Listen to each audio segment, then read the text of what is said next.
So what's up, guys? Today's video we're going to be talking about how to break a sub 240 marathon, so sub 2 hours and 40 minutes. How do we get through it? How do we get to the start line in peak shape? And how do we get across the finish line in under 2 hours and 40 minutes? Let's discuss. As far as the marathon goes, I talk a lot about the long run, and I don't think I've been being as specific as I need to be in regards to really how to get your marathon time faster consistently.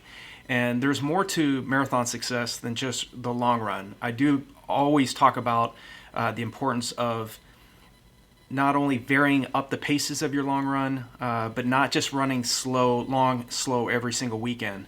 That's obviously still very important. It's still going to make you extremely strong for the marathon distance. But in this video, we're going to be talking about a little bit more specifics about how to get under that 2 hour and 40 minute marathon barrier. The sub 2 hour and 40 minute marathon comes out to, you need to average 6 minutes and 6 seconds per mile, or 3 minutes and 47 seconds per kilometer. So you definitely have to do more specific types of workouts to get to a point where you can sustain 26.2 miles at that 6 minute and 6 second per mile pace over the entire distance. Yeah, you definitely have to be a little bit, you got to think outside the box. You can't just rely on one workout. Yes, the marathon, to prepare well for the marathon, to race well for over the 26.2 mile distance, or 42.2 kilometers, you definitely have to do more than just the long run. So if it was me trying to break the 2 hour and 40 minute barrier, and a few years ago, that was a goal that I still had not accomplished. The first time I ran the marathon, it was at the 2002 New York City Marathon. I was a part of a Armed Forces charity team, and we were to start in last place for lung cancer research. So what the plan was we were not permitted to start the marathon until every single runner had crossed the start line, and only then were we allowed to finally get started. So I still remember my first mile was 16 minutes flat, ended up finishing as the top team finisher in 2 hours, 43 minutes and 36 seconds.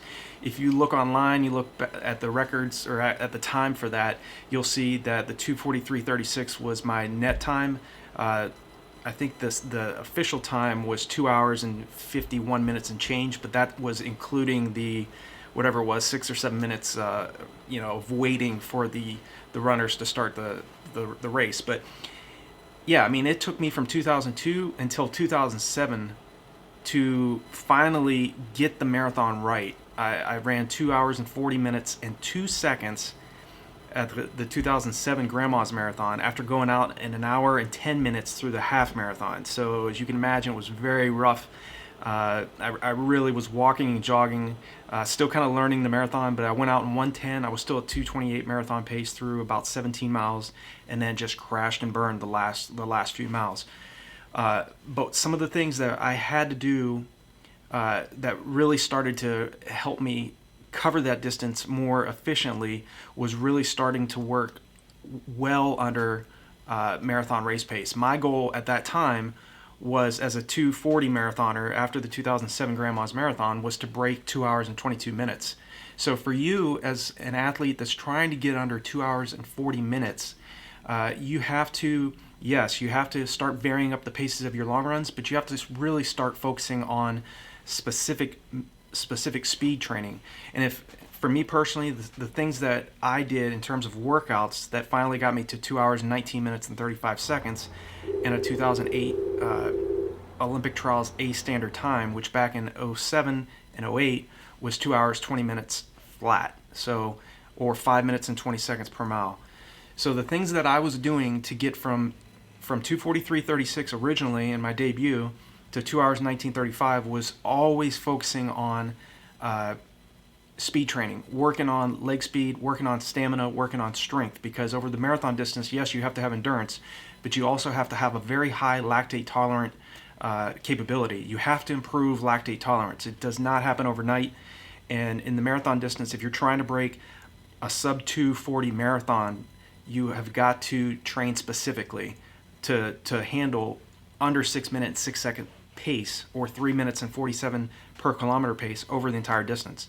The way you do that is you start training 30 seconds to a minute faster than goal race pace. So in this case, it's 6:06 per mile. You have to make 6 minutes and 6 seconds per mile feel manageable, in control, and not as aggressive as if it's going to definitely feel if you aren't training well under 6 minute 6 second pace. You need to start training, getting your workouts more focused around 5 minute mile pace.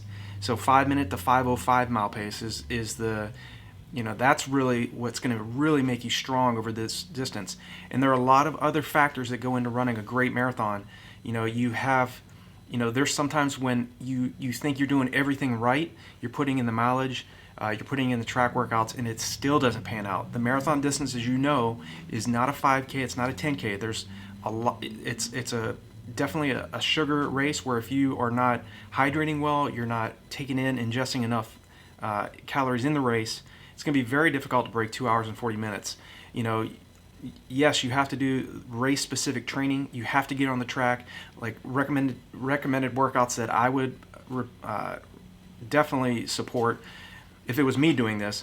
And this is the type of workouts that I did in the past as well, was like repeat miles in 6 by 1 mile in 5 minutes and 15 seconds per rep.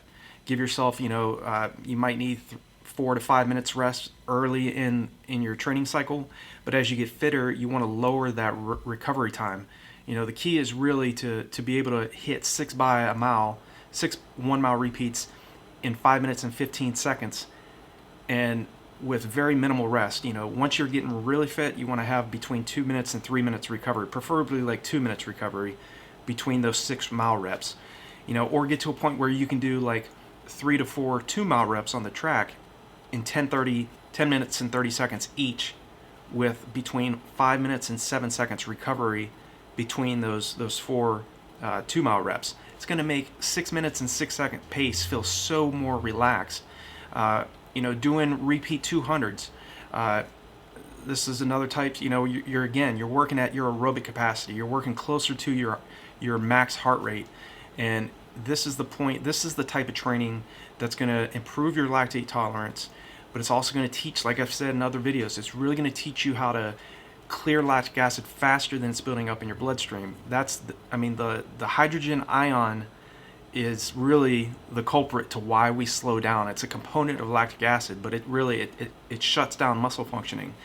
And the way for you to be able to improve your lactate tolerance is not just the long run. Yes, I definitely preach the fact that you need to vary up the paces of your long run, and not just run easy, long, slow distance every single weekend. The long, easy, slow running is still very important, and you still need to do it, but just don't do it every single weekend. Start varying up the paces. In your case, you're trying to run 6 minutes and 6 seconds per mile. You need to be able to spend, about 50 to 60% of that harder long run at well under 6 minute pace, and be able to go out and drop like a 5 minute and 20 second mile, like every 4th mile of your 20 mile long run.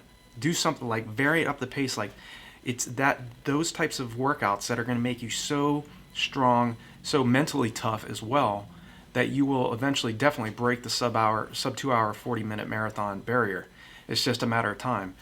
Other workouts like doing repeat 400s, get to a point where you can do 12 to 16 400 meter repeats in 1 minute and 15 to 1 minute and 16 seconds per rep, with anywhere from 60 to 90 seconds per rep in terms of a recovery. You want to have 60 to 90 seconds recovery between each repetition.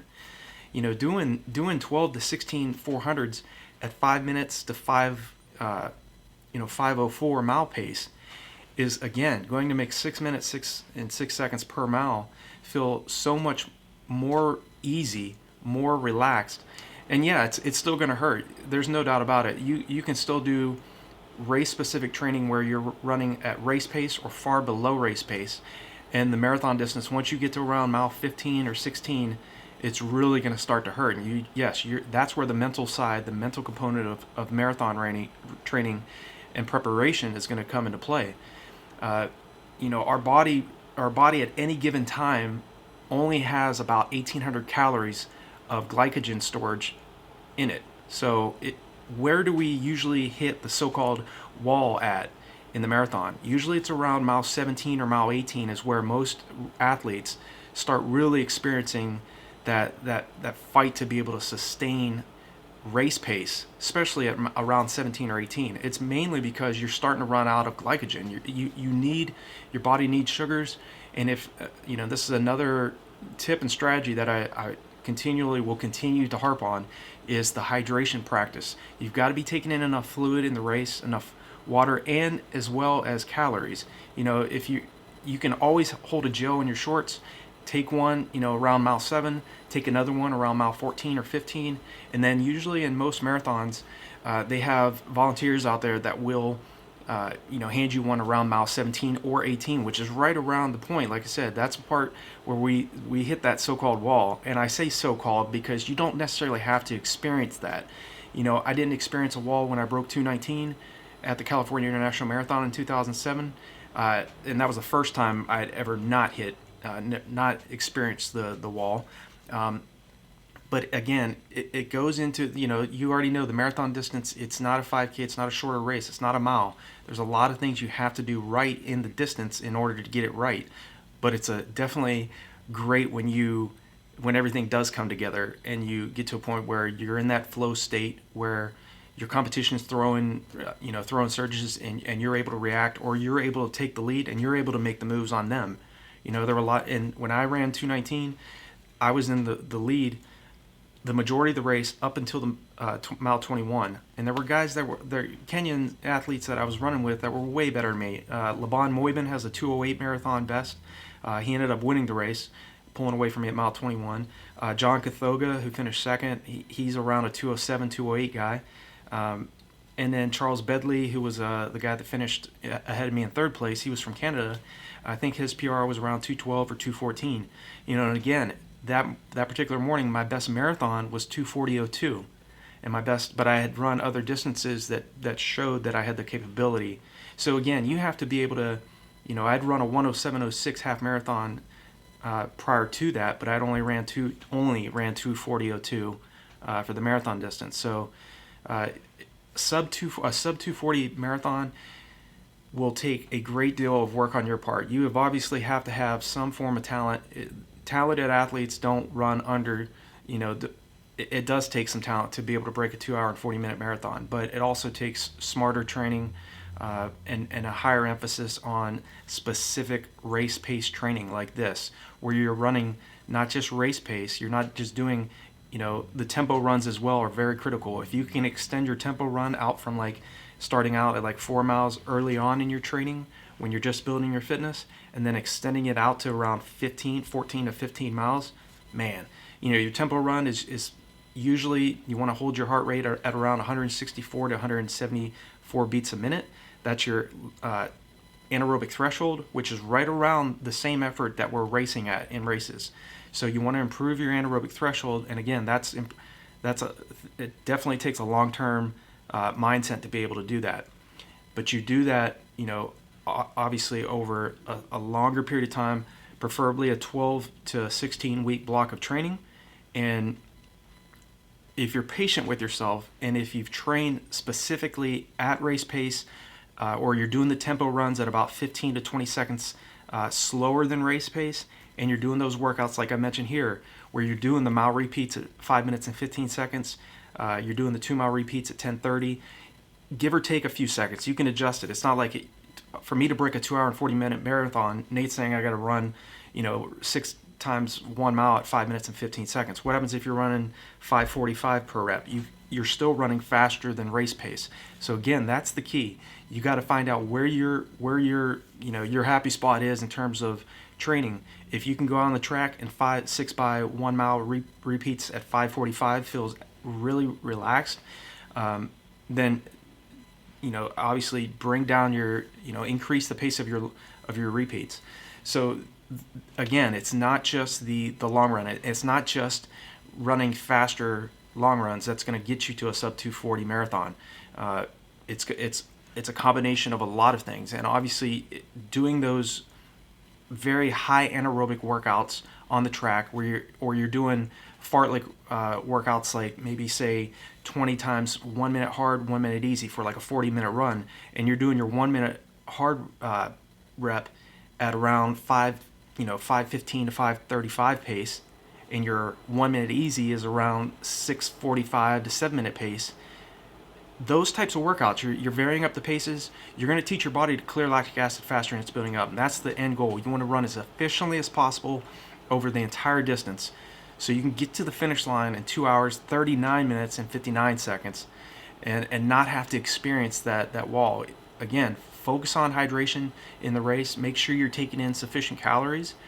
Your body's going to definitely, if you're neglecting this piece, if you're just sipping in the race and you're not drinking, you can do all these types of workouts, and you may experience what you don't want to experience. So definitely focus on training, like again, for just a wrap up, training at race pace, far below race pace, and doing those tempo runs, doing your anaerobic threshold workouts where you're running, around anywhere from 10 to 20 seconds fast or slower than your goal race pace.